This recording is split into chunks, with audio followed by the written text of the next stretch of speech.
Está no ar Adjuntos, o podcast coletivo.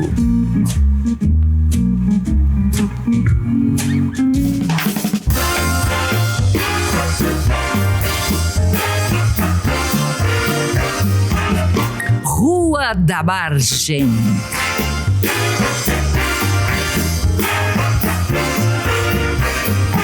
Histórias, cenários e personagens de Porto Alegre.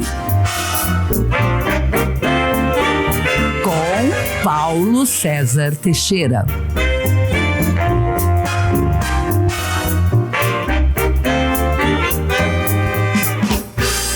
Olá, esse é o podcast Rua da Margem, no canal Adjuntos. E hoje eu estou aqui com uma amiga nova que eu conheci faz menos de uma semana e já estou encantado com ela.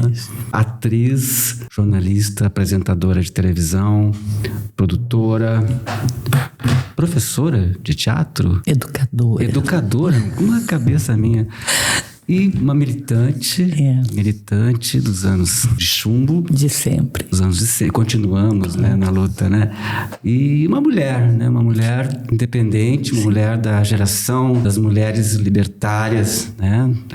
Daqueles anos de ruptura com dogmas e tal.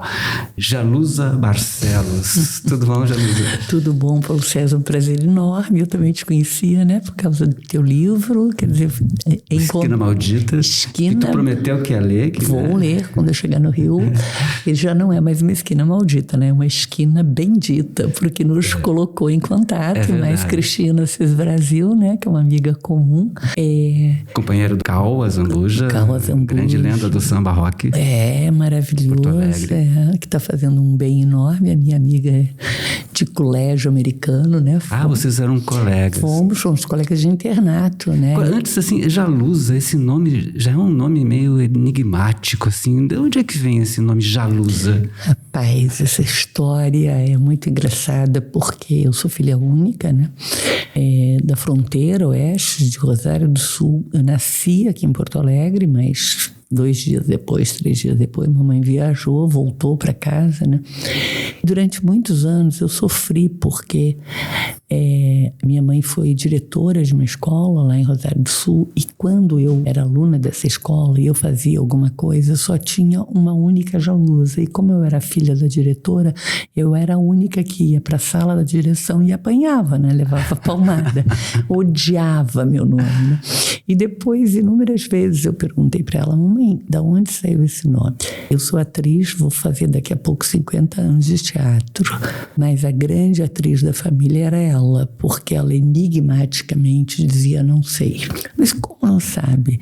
Aí depois do tempo eu falava assim: veio do francês, jalousie? Não sei.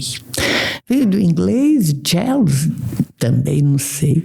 Aí a minha fantasia de adolescente me dizia que antes do papai ela deve ter se apaixonado por um francês. E aí surgiu esse nome, não tenho a menor ideia mesmo. Mas é um nome raro, mas não é tão raro, sabe, Paulo César? Tem outras Jalusas. É bem verdade que na internet tem umas 3 ou 4 moças que me procuraram para dizer que se chamam Jalusa em função da minha existência, digamos assim, né? Uma porque a mãe foi colega minha aqui na URGS, outra porque a mãe foi minha colega de jornal, outra porque a mãe é minha fã do teatro e tal, e a quarta eu nem sei dizer, mas é alguma coisa desse tipo. Eu conheço 4 Jalusas. Já é alguma coisa. Já é, puxa vida. Deixei de ser única. Já dá para superar aquele trauma, né? O trauma, né, de apanhar na sala da direção. Quer dizer que desde cedo, né, tu já aprontava, né? Tu já não se submetia muito às regras. Eu assim, não faço apologia da transgressão, né? Porque a transgressão pela transgressão eu acho meio fútil, né? Mas eu sempre tive um pouco na contramão, né? Tem uma história que eu me lembro que me contaram, né? Que eu tinha 13 anos e tal, estava lá na fazenda dos avós e tal, lá em Dom Pedrito. Parece que a conversa girava em torno de casamento. E um primo nosso, mais velho, que até mora no Rio e tal, teria me perguntado assim, com quem que eu queria casar. Parece que eu tinha 13 anos, 14 anos. Isso me contaram, eu realmente não lembro, mas como minha tia, mãe da Maria Flávia, contava isso, minha mãe também confirmava, então, e que eu teria dito o seguinte: eu não vou casar. E aí? Que escândalo. Escândalo, né? Porra. Início da década de 60, a ditadura nem tinha acontecido ainda, a menina já não queria casar. E aí parece que perguntaram por quê. E que eu teria dito, porque coração não assina contrato. Olha só. Que bonito isso. E eu até hoje acho que coração não assina contrato. Com certeza. Tenho 71 anos, tenho maior encanto com afeto, né? Acho que nesses tempos da tecnologia é o que nos resta, né? Como forma de resgatar essa pretensa condição de humano, que às vezes, né, você se pergunta, tá onde, né? Quando alguém me chama assim para fazer um programa desse, eu fico emocionada, porque isso é do humano, né? Eu tô aqui falando com você, te olhando no olho, eles estão ali os dois, né? Mesmo que eles estejam em silêncio, a gente está trocando, porque quando eu falo e o Paulo lá, olhando para a máquina, faz assim, né? Tá concordando, né? Porque tá tudo ok. Sabe que quando eu estava fazendo o livro Esquina Maldita, que eu entrevistei umas 80 pessoas, e grande parte delas eram mulheres, né? Sim. E uma coisa que me chamou a atenção, me surpreendeu muito, que algumas entrevistadas contavam que até o advento da Esquina Maldita, até o advento do Bar Alasca, as mulheres de classe média, pelo menos, assim, não podiam sair à noite desacompanhadas, então elas tinham que andar com um primo, ou se tinha um namorado, claro, com um namorado. Isso aconteceu contigo também? Um pouco pior.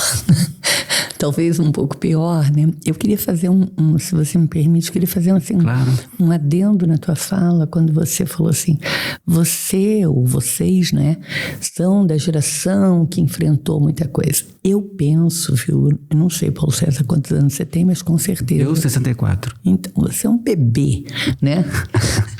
Aprendendo sempre. Eu tô brincando, mas eu tenho 71 anos, né?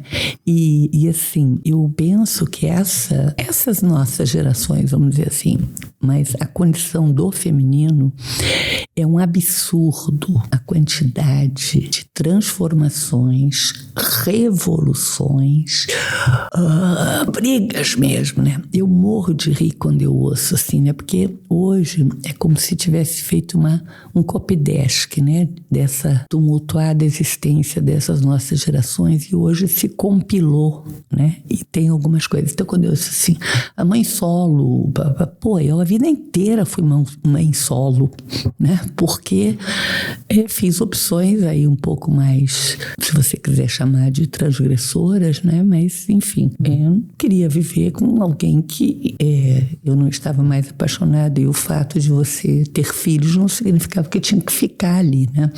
Isso eu acho que é uma marca, porque nós pegamos. O afeto não pode ser um contrato, como já adolescente sabia disso. Dizia, né? Não pode assinar contrato. E eu acho que ainda culturalmente, né? Eu vejo assim, essa questão do machismo como uma endemia, é uma doença nacional mesmo. Detesto feminista, porque é o outro contraponto, odeia homem. Eu não odeio homem, adoro homem, entendeu? Eu gosto do gênero oposto, né? Mas eu detesto o discurso feminista exacerbado, porque ele repete o machismo, né? Só que da angulação sob a ótica feminina, né? Mas eu acho que essa geração, Paulo César, assim, a gente encarou a minissaia, encarou a pílula, encarou a militância, a prisão e a tortura, encarou um processo de reajuste social, cultural e político pós-ditadura militar, encarou essa coisa que hoje se denomina mãe solo, né? E que nós já começamos lá. Eu criei 2 filhos sozinho fazendo teatro, sem pensão e sem emprego fixo, por opção e por coerência. Não é porque eu sou maravilhosa, é porque eu fiz uma opção na vida mesmo de não me acomodar nos padrões e tal. De não abrir mão da liberdade, né? Também, mas não abrir mão fundamentalmente da coerência. Esse orgulho eu tenho, não sou melhor do que ninguém, mas eu tenho um orgulho que tudo que eu fiz na vida foi por uma motivação política ideológica. Eu sempre fui uma pessoa progressista de esquerda, mas nunca fui de boutique. Pois é, mas tu estava falando a gente estava falando do casamento, né, do contrato e tal, mas tu me disse que o teu primeiro casamento foi uma maneira de tu fugir de casa. Ai, meu Deus, até isso eu te contei aquela noite. Tu contou toda a minha vida em 15 minutos. Por isso que você está aqui hoje.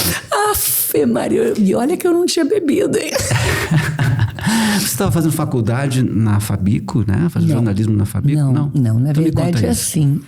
Nossa, eu te falei isso. É porque eu estava tão feliz aquela noite. Isso foi só o começo, muito mais coisa. A língua soltou, né? Não, na verdade, assim, eu fui algumas vezes ao Jô, né? E uma das vezes o Jô Jô... Soares. O Jô me assim... que Deus o tenha, mas ele me encheu a paciência. Quantos casamentos? Tá apaixonada? Até não sei o quê. Eu detesto falar disso, porque não é isso né? Não é isso que é do público, né? Isso é do meu privado, então não interessa a ninguém, né? Mas aí ele me incomodou tanto e eu falei, pô, maluca, né? Vou aproveitar o Jô e vou pedir desculpas ao meu primeiro marido. Tardiamente, nunca é tarde, né? Nunca é tarde. Mas depois que eu fiz essa merreca, eu fiquei pensando assim, porque eu sei que ele casou de novo e tal, porque quando a gente separou não tinha divórcio, tinha desquite. Anos depois ele resolveu casar de novo, como ele nunca me conheceu mesmo, né? Uma advogada me ligou para o Rio de Janeiro perguntando se haveria algum inconveniente de eu assinar uma autorização para o divórcio, para que ele pudesse refazer a vida. Eu falei, meu amor, já refiz a minha tantas vezes. Claro que eu vou mandar, e mandei na mesma hora e tal. Bom, mas na verdade, anos depois, terapia e tal, essa moça, essa menina lá que você perguntou, é filha única, né? Família bem situada, né? Na região da Campanha, né? E totalmente presa. Você imagina uma mulher como eu, né? Adolescente presa, né? Não podia isso, não podia aquilo e tal. Isso só depois de muita terapia, né? Que eu descobri. Na época eu achava que realmente eu estava apaixonada por ele. Me apaixonei por um cidadão do bem, maravilhoso e tal, por aí. 10 anos mais velho do que eu, já era formado e tal. E eu estava... Que idade você tinha? Tinha 14 para 15. Casei com 17. Casei, fiz vestibular, tudo na mesma quinzena, assim, né? Entrei na URGS, casei, né? Jornalismo, Fabico. Jornalismo, exatamente. E aí, anos depois, eu descobri que, na verdade, horror isso, né? Mas eu usei o casamento inconscientemente para sair daquilo que eu considerava uma prisão, né? E provavelmente era, né? Imagino que sim. E aí o Jô me encheu tanto o saco, mas tanta paciência, que eu falei, então tá, você quer falar de casamento, né? Então tá, então eu queria pedir desculpa. Ao vivo para todo o Brasil. Eu, assim, queria pedir desculpa mesmo ao meu primeiro marido, um gaúcho e tal. E contei essa história, assim, ao vivo no programa do Jô. Depois, quando eu cheguei no hotel, né, que foi em São Paulo, eu lembrei assim, imagina a situação. Eu imaginei ele sentado no sofá, braço assim em cima da nova esposa, ouvindo eu pedir desculpas para ele em rede nacional 40 anos depois, sei lá, coisa de gente maluca, né? Mas enfim, eu acho que essa é a cara da nossa geração, né? Eu acho que precisaria ter um estudo sobre isso, entendeu? Porque é muita mudança. E agora, você vê, eu tenho 6 livros, né, publicados com a Bibi. E a Jalusa fez a biografia da Bibi Ferreira, mas a gente vai falar isso daqui a pouco. Não, é só para dizer o seguinte, a escrita, né, me obrigou a ter um domínio razoável, tecnológico. Quer dizer, quanto que eu vou imaginar que aquela menina lá daqui, né, do interior do Rio Grande do Sul, criou filho, tem 6 netos, não sei o que, tem 6 profissões, ou 7, sei lá, né? E tá aí. Então vamos começar por uma das profissões, né? Jornalismo, né? Me conta como é que foi a tua primeira pauta. Eu ouvi dizer por aí, me contaram por aí que tem uma coisa com Teixeirinha, né? Como é que foi isso exatamente, o início da tua carreira jornalística? Não, assim, eu falei que eu casei, aí eu fui em lua de mel, né, para Buenos Aires, e aí no avião sentou o marido, eu e um cara do lado. E você viu que eu falo pouco, né? E não gosto de conhecer ninguém, né? Já vou logo falando. Então, o meu filho menor, ele fala que eu passo e dou boa tarde pro poste. Aí o poste não responde, obviamente, eu volto e pergunto, por que você não respondeu? Ele diz que isso é minha cara, né? Então, aí nessa viagem, eu subo acidentalmente, como nada é acidente, né? Esse cidadão que estava do meu lado era o chefe da sucursal da Bloch, no Rio Editora Grande. Bloch, que na época era uma editora grande, nacional, fortíssima. As revistas Manchete, Fatos e Fotos. Manchete, Fatos e Fotos, Amiga, Ele e Ela, Pais e Filhos, eram 12 revistas. Praticamente rivalizava com a Editora Abril, até naquele momento estava à frente da Editora Abril. Naquele momento, se não me falha a memória, assim, eu acho que estava um pouco à frente pela Manchete, é uma revista, né? Porque a Veja é de 60 e poucos. A Veja é de 69, eu acho, do final da década. Então a Manchete vem antes. Exato. Então, a supremacia da Bloch era a hegemonia da Bloch, né? Na questão editorial. E aí você está no avião do lado do chefe da sucursal aqui em Porto Alegre. Um belíssimo jornalista chamado Elci Nunes. E conversa vai, conversa vem, né? Imagina, eu falei, mas eu já acabei de entrar para a faculdade de jornalismo, me casei agora, o marido... Com 17 anos. Sim, claro. Aí já disse para ele no avião que eu já entendi, né? Porque pretensão e água benta, você sabe que cada um toma o que quer. Já disse pro cara no avião, pro querido Elci, eu sei que eu não vou aprender nada na faculdade se eu não for buscar a realidade do dia a dia. Ele concordou, muito delicado e tal. Eu disse, então, você podia me dar um estágio? Disse, minha querida, imagina, entrando, não tinha nem começado a aula ainda. Aí, lua de mel, né? E ele disse, não, a gente só dá estágio mais tarde e, além disso, a Bloch não paga estagiário. Eu acho que, para se ver livre de mim, ele me deu o cartão. Ferrou, né? Quando eu voltei da lua de mel, fui lá. Desculpe. E aí, conversa e tal, ele acabou aceitando a ideia de eu fazer o estágio sem remuneração. E, obviamente, eu não sabia fazer nenhuma nota, né, Paulo César? Porque eu estava entrando na faculdade. Então, o que ele fez? Ele me botou para apurar coisas, né? Quando vinha uma solicitação urgente do Rio, ele mandava eu pesquisar. Eu adorava, né? Aquele serviço de apoio mais, né? Sabe aquela coisa do... no Rio eu vi muitas vezes o office boy que tinha interesse, tinha curiosidade, nego dá, pesquisa isso aqui para mim enquanto eu estou escrevendo aqui, precisa, né? Era quase isso que eu fazia.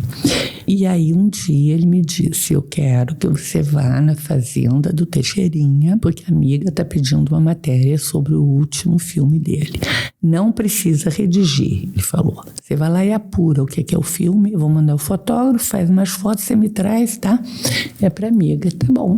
Eu fui, chegamos lá, o Teixeirinha não estava na sede da fazenda, estava filmando próximo, assim. E já tinha uma nova, como é que chama? Mocinha, né? No filme do Teixeirinha. Uma nova estrela. Uma nova estrela, que não era a Mary. A Mary estava no filme, a Mary Terezinha, mas já tinha Rosana, não me lembro, isso eu não lembro. Era a loura essa, e a Mary Terezinha era a morena, né? Acho que sim, acho que né? sim. Acho que era assim. Bom, aí ele não estava, e a gente ficou esperando na sede da fazenda, lá no sítio, sei lá o que era aquilo exatamente. E aí teve uma hora que me deu vontade de ir ao banheiro. E eu perguntei àquela senhora que nos recebeu, ela mostrou no final do corredor o banheiro. Aí eu fui. Quando cheguei próxima à porta, eu olhei assim pro lado, tinha um quarto de casal, com uma cama de casal, uma mesinha de cabeceira, né? E uma foto de Teixeirinha com aquela senhora que nos tinha recebido, que estava ali fazendo as honras da casa, e que era, então, a esposa, né? Vulgarmente conhecida como esposa. E não sei porque eu olhei para o outro lado, sim, e tinha uma cama igual, um outro quarto igual, e na mesinha de cabeceira estava a Teixeirinha e Mary Terezinha. Aí eu fiz de conta que fui no banheiro, voltei e falei pro fotógrafo assim, vai lá no banheiro e fotografa os 2 quartos para mim e volta, não fala para ninguém. Aí quando eu cheguei, ele chegou, a gente fez a matéria, os dados do filme e tal, mas quando eu cheguei na redação, aí eu disse, tem fotos aí maravilhosas, porque eu não sei, eu não me lembro se a bigamia era crime naquela época. Acho que era. Possivelmente.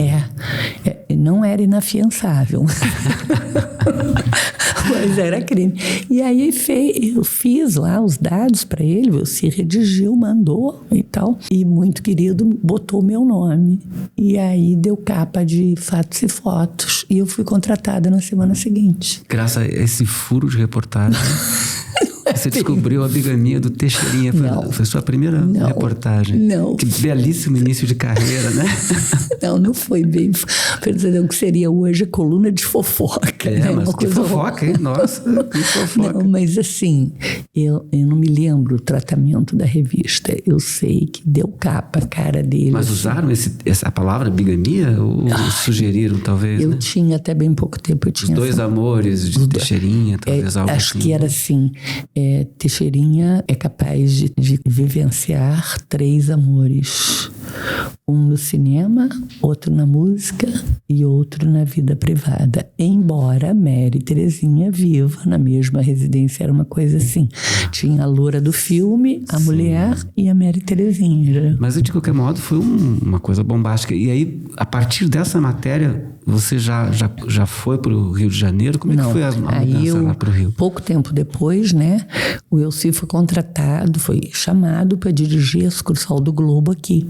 E aí ele entendeu, pediu, né, para que ele só condicionou, na verdade, Paulo César, condicionou a ida dele para levar a equipe inteira. E eu aí já fazia parte da equipe, né?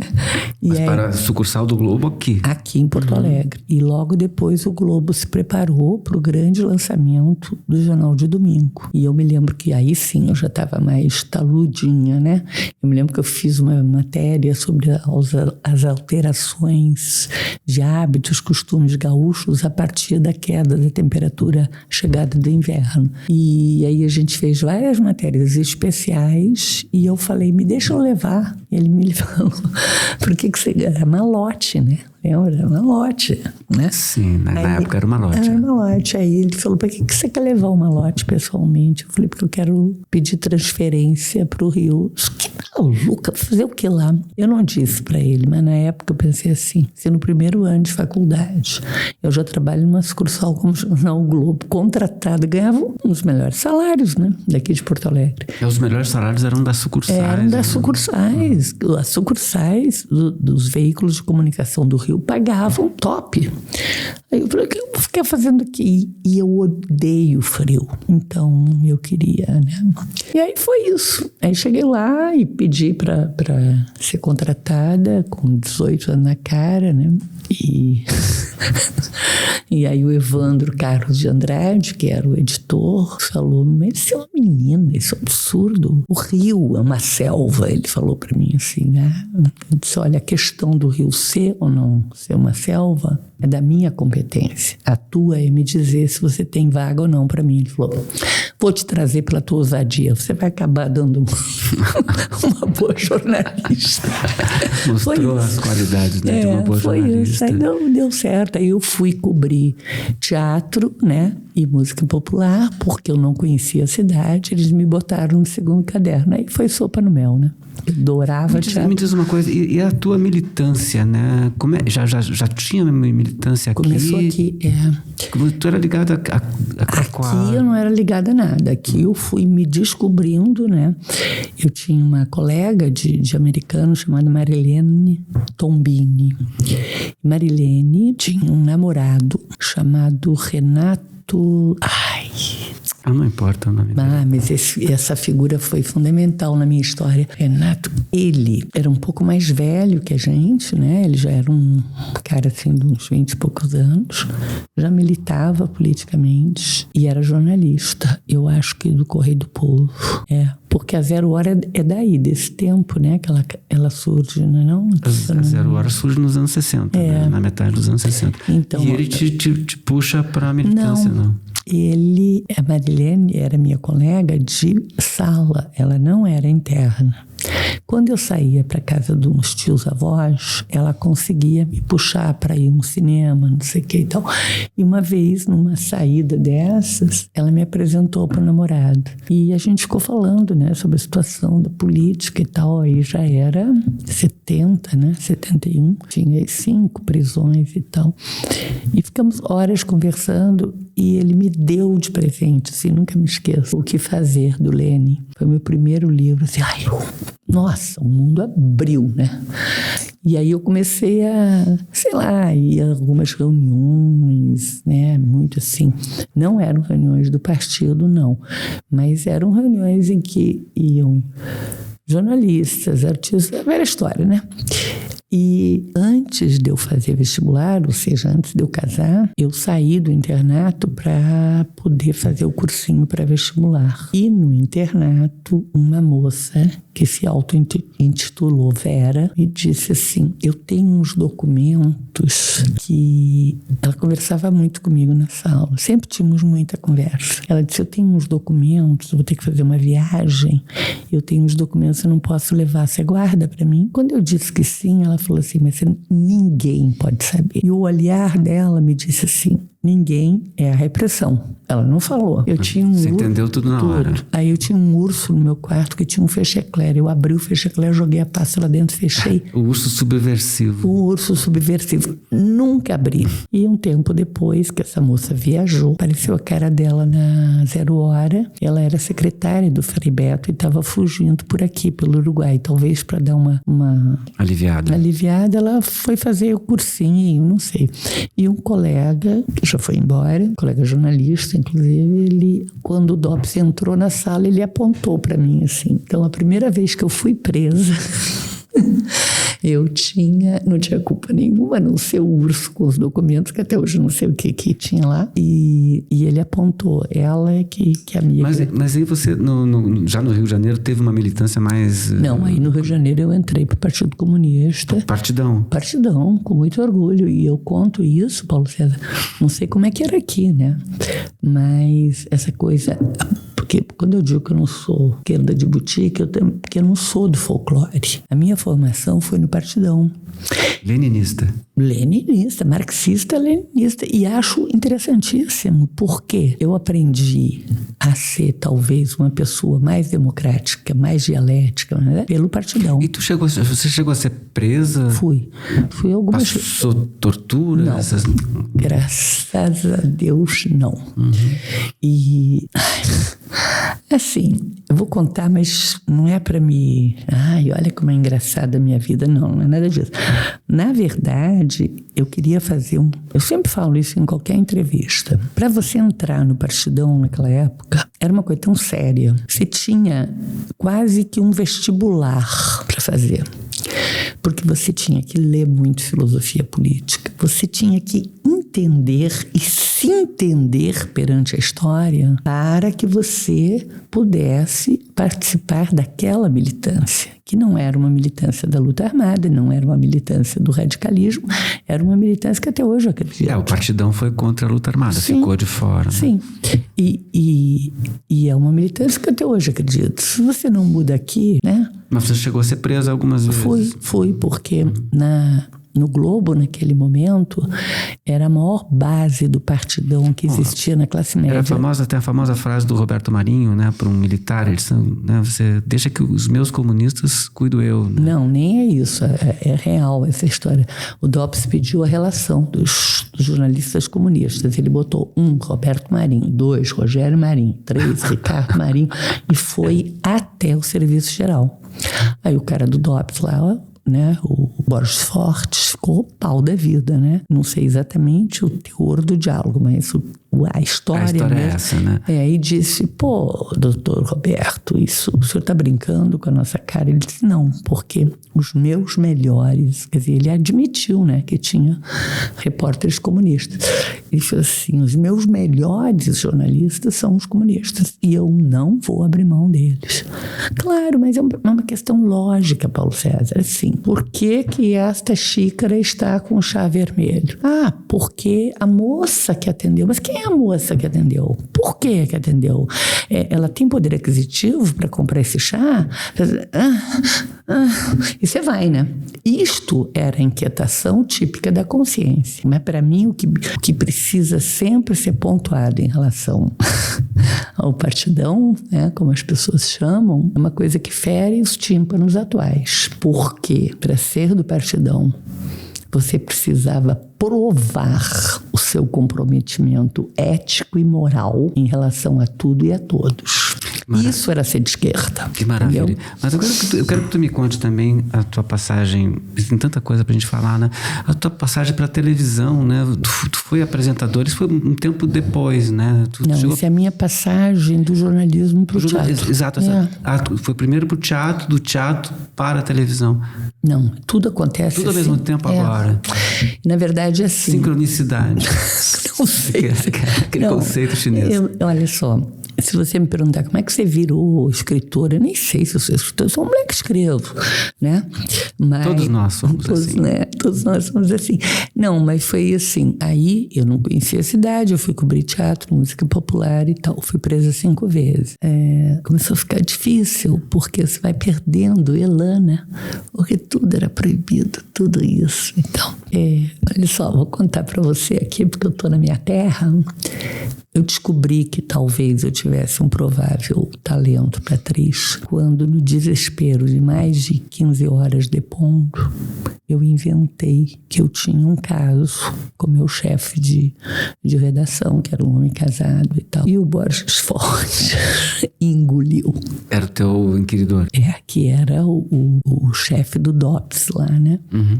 E eu era muito menina, né? E essa coisa do machismo, quando a gente usa a nosso favor, ele funciona. Eu me lembro que eu falei assim pra ele, se eu lhe contar uma coisa, o senhor jura que não conta pra ninguém? Ele disse, meu amor, conta, né? E eu inventei essa história e fui criando. Então, eram uns exemplos, né, do jornalismo, da integridade moral. Então, um cidadão chamado Maurício Azedo, Oscar Maurício de Lima Azedo. Azedo era incapaz de olhar para uma estagiária. Então, cara, né, aquela coisa do partidão mesmo. Moral, ético. E ele estava na tortura, ele estava 40 dias incomunicável. E eu inventei que eu era namorada dele e que eu tinha muito medo da mulher dele, que tinha uma fama na imprensa mesmo, a mulher na época, né? Que ela, uma vez, quis jogar uma água quente na cara de uma repórter, sei lá o quê. E eu me lembrei disso na hora e falei, e ele engoliu. Só que eu namorava um colega meu de redação, que também era do partidão. E no dia seguinte ele caiu. E aí o Borges Forte falou assim, e essa aqui? E ele, para me salvar, falou, minha namoradinha, gauchinha. Eu falei, tem alguma coisa errada. A mulher vem aqui, diz que é amante do outro. Agora vem o outro, diz que é namorado. Tem alguma coisa errada. E aí ficou bem complicado. E quem me salvou, Paulo César, você deve ter ouvido falar, foi que é bom, né, as pessoas saberem disso. Foi um cara, belíssimo jornalista, na época era um senhor de mais de 70 anos, chamado Prudente de Moraes Neto, que era o presidente da ABI, e doutor Prudente soube pelo meu advogado, né, já era a 5ª prisão, já tinha advogado, já tinha tudo, né, que eu estava lá, que tinham me levado de novo. E ele, como se aprende, né, com essas coisas, e ele ligou para o Borges Forte, eu estava assim, na frente dele, e o meu namorado aqui preso também, né, situação, aquele momento, sabe assim, cinema, né, continuidade, cena de cinema, jura, né, que Deus o tenha, dizendo, não tem nada e tal, e não sabia o que eu tinha dito, e eu também não sabia, a gente se olhando e tal, toca o telefone, era o doutor Prudente, e falou para ele assim, essa menina é uma criança, é uma gaúcha, ela não tem nada a ver com nada. E eu ouvia, né, telefone fixo, eu ouvia o doutor Prudente falando. E ele dizia, não tem ninguém aqui não, e me olhando assim, né. Aí, nesse momento, bateram na porta, era um capitão, sei lá o que, trazendo o Alcione, que era meu advogado. E aí, naquela coisa, uma criança, é isso, é aquilo, aí ele me disse que ele ia me dar uma única chance. Só que nesse momento, eu estava tão nervosa, eu tinha certeza que eu ia para tortura, e não dava mais, né? Que eu tive um derramamento de bilis e caí. Acordei no Hospital do Exército, com hepatite até o... Assim. Nossa. E aí, quando eu saí de lá, eu comecei a fazer divulgação de teatro. Fui trabalhar na Manchete como redatora, porque me chamaram. Aí, claro, né, os colegas... Na revista Manchete. Sim, só que aí eu fui para Pais e Filhos, que era mais tranquila, porque eu precisava me recuperar de saúde e tal. E aí eu escrevi, porque no Globo eu escrevia sobre teatro, né? E aí um colega de teatro me encontrou na rua e falou assim, é verdade que você fez vestibular e passou para a escola de teatro? Eu falei, eu não aguento mais. Não aguento mais não ter liberdade, não aguento mais ser presa, não aguento mais. Me lembro que eu falei para ele, o que você vai fazer? Eu disse, eu vou escrever melhor sobre teatro, ó. 6 meses depois estava viajando com a primeira peça como atriz. Qual é essa primeira peça que você fez? Dinheiro pra Que Dinheiro, uma adaptação do Domingos de Oliveira, do Avarento de Mulher, com direção do próprio Domingos. Ai, que maravilha, o grande Domingos. Foi, assim, uma bênção mesmo. E você fez, na televisão você fez Carga Pesada? Mas antes disso, eu estava na minha 2ª ou 3ª peça profissional, porque comecei a trabalhar deu certo, né? Eu acho que eu faço bem comédia e tal. Comecei a trabalhar.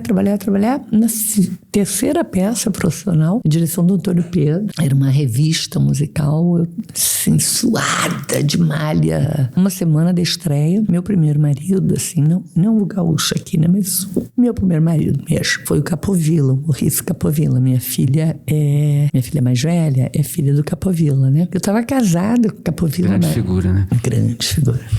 Casada com o Capovilla, Maíra pequena e tal. E aí, Antônio Pedro, no meio do ensaio, fala assim pra mim, vai atender o telefone. Eu nunca vi isso, né? Um diretor, a gente na semana da estreia, vai atender o telefone. Era no Rival, lá no Rio. Aí eu fui, era Fernando Barbosa Lima, que eu conhecia assim né? E era o diretor-presidente da TV Educativa. Aí ele disse, já falei com o Antônio Pedro, ele vai te liberar do ensaio. Já falei com o Capovilla, tu vê o machismo, né? Ele falou com o marido, ele falou com o diretor, ele falou com... Já conseguiu as liberações todas? Sim, todas, suficientes. Aí ele falou, eu preciso que você venha aqui. Eu falei, mas Fernando, pra quê? Eu tô de malha, eu tô suada e tal. E também não tinha a menor intimidade com ele. Aí ele falou assim, o Capovilla vai te ligar. E desligou. E eu fiquei sempre, o ensaio comendo, o Capovilla ia me ligar. Aí eu liguei pra casa. Naquela época eu só tinha telefone fixo. Liguei pra casa e Capô me disse, olha, Fernando, quer que você faça um programa ao vivo que vai entrar no ar daqui a pouco. Na TVE do Rio de Janeiro. TVE. E aí eu não queria ir, fiquei em pânico, nunca tinha feito. E Antônio Pedro, vai e tal. Quando eu cheguei lá, tava Fernando, Roberto Dávila e tal, um pessoal, amigo, assim. E aí o Fernando disse, Roberto disse que você é a única pessoa capaz de pegar esse programa e botar no ar. Que programa? Tempo Quente. O que é o Tempo Quente? Programa de entrevista. Mas eu nunca fiz isso. Não, mas enfim, Marisa Urban, lembra dela? Linda, maravilhosa. Sim. Brigou com Alcino Diniz, que era o diretor do programa, e ela era apresentadora. E 3 horas antes ela foi embora. E aí eles entraram em pânico, puseram ao vivo em rede nacional. Então, eu subi, tomei banho, me maquiaram. Tudo na tua vida acontece assim de repente, por rapaz, caprichos do destino. Não, uma coisa impressionante. E quando acabou, eu estava lá o contrato, e eu dizia que não podia, porque eu tinha que estrear o teatro. Aí eles fizeram um acordo lá, né? E o programa passou a ser gravado, sei lá. Tempo Quente. Tempo Quente, foi a minha primeira experiência. Uma ideia de uma entrevista movimentada? Não, era assim, não me pergunta, porque eu não sabia nem o que era. Eu entrei no estúdio e aí veio uma moça assim, a Thelma, minha amiga até hoje. Ela falou assim, olha ali, aquela aquela câmera é a tua. Ela sabia o que era minha câmera, né? Aí ela falou, quando acender, você fala, boa noite, tempo quente está no ar, tchau. E sumiu. E aí a luz acendeu. E eu falei, boa noite, tempo quente está no ar. Ah, não. E ela falou assim, teu primeiro entrevistado é o Eduardo Mascarenhas. Eu olhei assim, o Eduardo Canarista, Eduardo Mascarenhas. Que depois se tornou um grande amigo, porque depois eu fiz um outro programa ao vivo na inauguração da Manchete, ele tinha um quadro no meu programa, aí a gente já era amigo, né? E assim, e aí eu falei, boa noite, tempo quente está no ar. Nosso primeiro entrevistado é o psicanalista, e caminhei em direção a ele, sei lá se alguém me cobria, se a câmera me cobria ou não me cobria, não sabia nada, né? E deu certo. E aí eu comecei 2 carreiras, né? De apresentadora na televisão, eu fiz mais de 17 programas na televisão brasileira. E na TVL fiz uns 10, 11, por aí. E na Globo você fez o Você Decide, mas você participava da parte dramática do... Não, eu sempre trabalhei como atriz. Eu não tenho a menor vocação para escrever dramaturgia, não sei escrever dramaturgia. Nem a apresentação, no caso, Você Decide, nem a apresentação, não. Uhum. Você Decide foi como atriz, fiz muitos casos especiais, fiz algumas novelas. Fantástico, Extraordinário, Linha Direta. Tudo como atriz, tudo como atriz. Pesada, tudo. Caso Verdade, né? Aqueles sim, casos. muitos. E no cinema também, Mas cinema eu fiz pouco, engraçado. Mas tem alguns filmes, né? Como o Luz del Fuego. Eu adoro. Do David Neves, né? Davizinho, você com Lucélia Santos, Amor Chagas, João Barcelos. Você também fez Tem um filme que eu gosto muito que eu fiz, Ao Sul do Meu Corpo, do Saraceni. Paulo César Saraceni, né? Com Otton Bastos, sim, Pereio, Nuno Leal Maia. Fiz também. Eles não usam black tie. Posso contar essa história? Claro. Estava gravando novela em São Paulo. O que era mesmo? Acho que o Todo Poderoso. E Leon sempre foi um amigo de militância, né? De partidão. Diretor. E eu casada com Capovilla, tudo. E aí toco o telefone, Capovilla atende, madrugada de domingo. Nesse momento eu estava fazendo teatro e televisão em São Paulo. E falou assim, o Leon quer falar com você. Eu atendo, o Leon falou assim, olha só, a moça a atriz que ia fazer a enfermeira municipal aqui no filme e tal, quebrou a perna. Aquele jeito, Leon, né? Porque você precisa vir, Jaluzinha, você precisa vir. Aí, imagina, né? Vou dizer não para um parceiro, para um amigo, para um colega de militância. Falei, tá. E fui. Cheguei lá, entrei no negócio no ônibus para maquiar. Me botaram aquela roupa de enfermeira municipal. Você não vai acreditar, né? Você vai achar que eu tô mentindo, mas é verdade. Aí vem Richelli e começamos a bater o texto. Carlos Alberto Richelli. Aí começamos a bater o texto e tal. Aí chega o Leãozinho, né? Ô, Jaluzinha, obrigada. Então, nossa, não, você tá muito bonita. Como é que uma enfermeira de um hospital público do subúrbio paulista... Não, você se importa se eu gravar você de costa? Qualquer atriz diria não, né? Capovilla quase me matou quando eu cheguei em casa. Ele falou assim, vem cá, eu casei com uma débil mental, é isso? Eu falei, tá. Aí o Richelli falou assim, vira assim, ó, não fica de costa, vira... Tentou amenizar um pouquinho a situação. Bom, aí teve a pré-estreia, um acesso no Rio, né? Eles não usam black tie, no meio da projeção, assim, quando eu apareço, Fernanda, que estava na plateia, falou, que é isso? Jaluza Barcelos, a nuca mais bonita do cinema nacional. Fernanda Montenegro, que também faz parte do elenco. Sim, claro, né? Porque ela ficou indignadíssima, como é que eu tinha topado? Sou eu mesma, sou uma idiota. A mais bela nuca do cinema brasileiro. A mais bela nuca do cinema nacional. É baseado num clássico do Guarnieri, né, do Teatro de Arena. Esse texto. Aliás, eu não sei, sabe, Paulo César, o que o Guarnieri escreveu que não era bom. Ele é ótimo. E você fez um filme também com o seu marido, então, o Capovilla. Crônica à Beira do Rio. Na verdade, era um belíssimo projeto que acabou virando um especial da televisão. Não é filme, é televisão. É um filme porque ele fez... Foi feito como filme, mas foi exibido na televisão. Foi exibido na Bandeirantes. É uma adaptação de um belíssimo conto, né, do Rubem Braga, e eu fazia uma das mulheres do Rubem Braga, muito interessante, Isabel, como é que chama Isabel? Maravilhosa, que faleceu. Isabel Ribeiro fazia, era uma delícia. Jorge Dória, Joel Barcelos também, né? E aí você participou de um projeto de educação na área de teatro, é isso?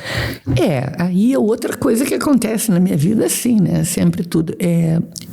Eu, assim, sem qualquer proselitismo ou demagogia, tudo que eu fiz na vida sempre teve esse viés político ideológico. Não consigo. Quando eu vejo, vamos fazer assim, vai por assim. Ali, não tem jeito. Sempre foi assim. Tudo que me motivou na vida, por isso que o Renato, que eu lamento não lembrar o sobrenome dele agora. Foi o responsável, na verdade. Foi o cara que passou os panfletos ali.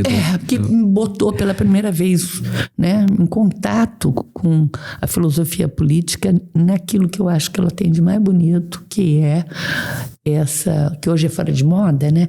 Mas essa controversa discussão da luta de classe, né? Porque 45 ônibus foram queimados no Rio de Janeiro.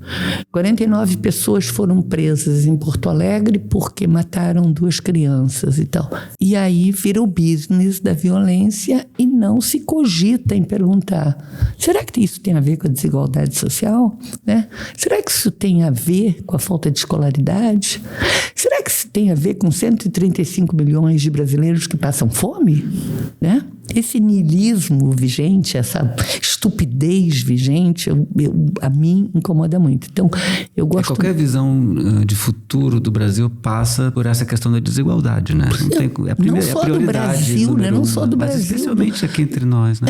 Pois é, nós mais ainda, porque é um país continental, né? Com grotescas diferenças regionais, né? Porque é um absurdo. Se você pensar que nesse momento que a gente está falando aqui, né, num lugar maravilhoso, com esse apartamento absolutamente rococó e lindo. Aliás, né? Esse apartamento pertenceu a um militante comunista. Então estamos em casa. Não é? Então, se você pensar que lá no interior da Paraíba tem algumas dezenas, centenas de famílias que não tem água, não tem esgoto, não tem nada. Precariedade total de vida. Aí é fácil você Mas você fazer está falando do projeto, a gente está falando do projeto de educação de teatro. Sim, pois então, num determinado momento aí, eu posso te dizer qual foi, né? Foi quando, pela primeira vez da história do estado do Rio de Janeiro, em 30 anos, houve, teria que ter um estudo mais aprofundado para saber porquê, né? Mas em 30 anos de história política, pela primeira vez na eleição do governo do estado do Rio de Janeiro, se fez uma coligação centro-esquerda. Brizola? Sim, Brizola fez em 92, mas Brizola não foi eleito por nenhuma coligação. Brizola veio outsider, mas muito, né? Naquele momento tínhamos Sandra Cavalcante, extrema-direita, tínhamos Miro Teixeira, que naquele momento era uma coisa assim, será que é centro-esquerda? E surge Brizola, né? Então não é aí. A primeira vez que há uma coligação de centro-esquerda, eu não tenho nenhum problema de dizer isso, pela primeira vez o PT consegue, na sua trajetória, fazer uma aliança com as outras organizações de esquerda, como fez agora, né, para eleger o presidente. Mas lá no Rio de Janeiro era uma coisa inusitada. E aí juntou o PSB, PCdoB, todo mundo. E na ocasião, eu tinha acabado de fazer uma peça com Milani, e o Milani já estava com câncer. E Milani foi escolhido pelo PCdoB para representar o partido do qual ele fazia parte no governo do estado. E ele abriu mão. Milani? Francisco Milani. E aí ele disse que não podia, que estava doente e tal, e me indicou. Eu sapateei, esperneei, não entendo nada de gestão pública, não houve jeito. Quem era o governador? Era o Garotinho. Que fez um belíssimo governo, diga-se de passagem. Essa é uma outra história, mas eu lamento que ele seja tão mal visto pela pretensa classe média progressista, quando na verdade o governo dele foi um governo de avanço social muito grande, que não se fala também, né?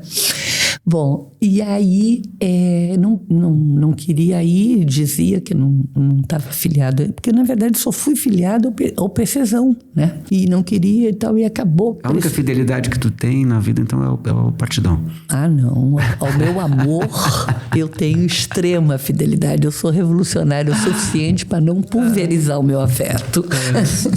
Aí acabei cedendo e tal. Não conhecia o garotinho. Na primeira reunião que ele teve com a Secretaria de Cultura, eu já superintendente da cultura e tal, ele disse, olha, eu não quero projetos, não quero patrocinar teatro, não quero. Nós temos a lei de incentivo.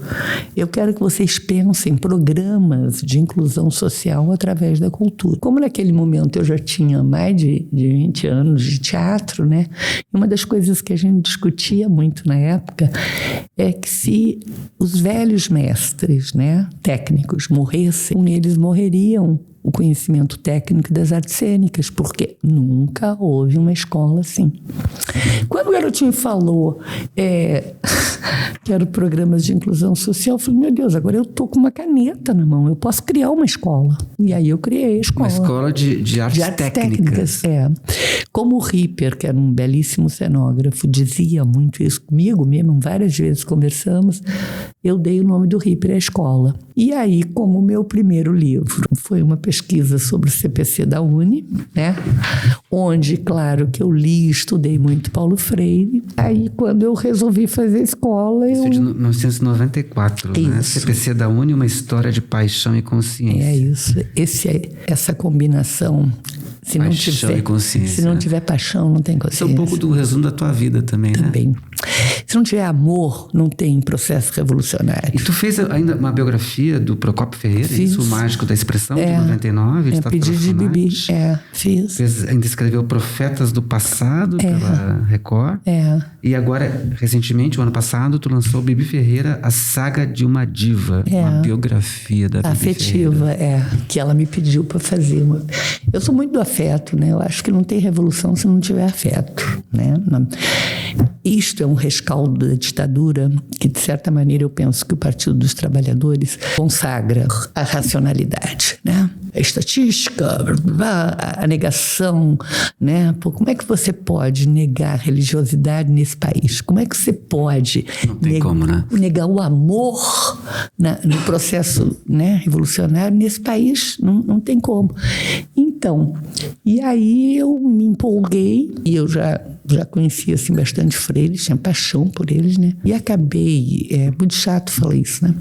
Mas acabei desenvolvendo uma metodologia própria dentro da escola, que eu chamei de Universidade Popular Brasileira, cuja máxima é: o homem não precisa sentar no banco universitário tradicional para ser um cidadão de excelência.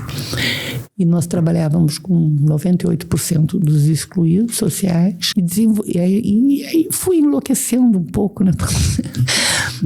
Mas só um pouquinho. Só um pouquinho, E aí formamos mais de 8 mil alunos, né? Eu agora estive em Portugal e encontrei, rapaz, um contra-regra formado na escola, trabalhando lá em Lisboa. Eu chorava feito criança, né?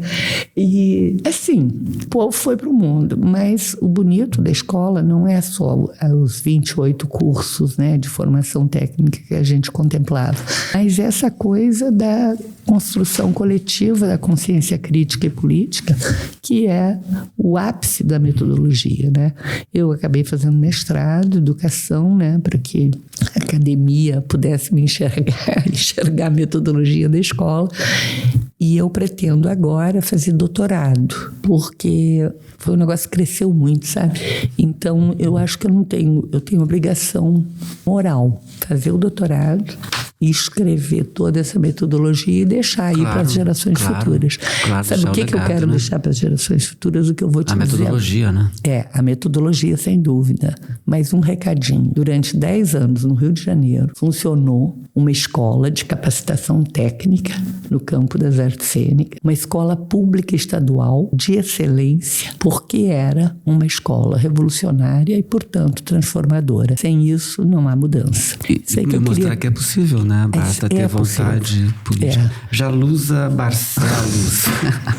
Acabou o nosso tempo, que a gente nem falou aqui do livro da Bibi Ferreira, né? Ele tá rolando por aí, tá circulando. Não, eu penso em mexer nele agora para lançar a segunda edição. E aí eu te prometo que se eu conseguir lançar a segunda edição, porque tem a gente conversa de novo. Aí a gente conversa de tem novo. Mais um pretexto para falar de mais histórias de paixão e consciência.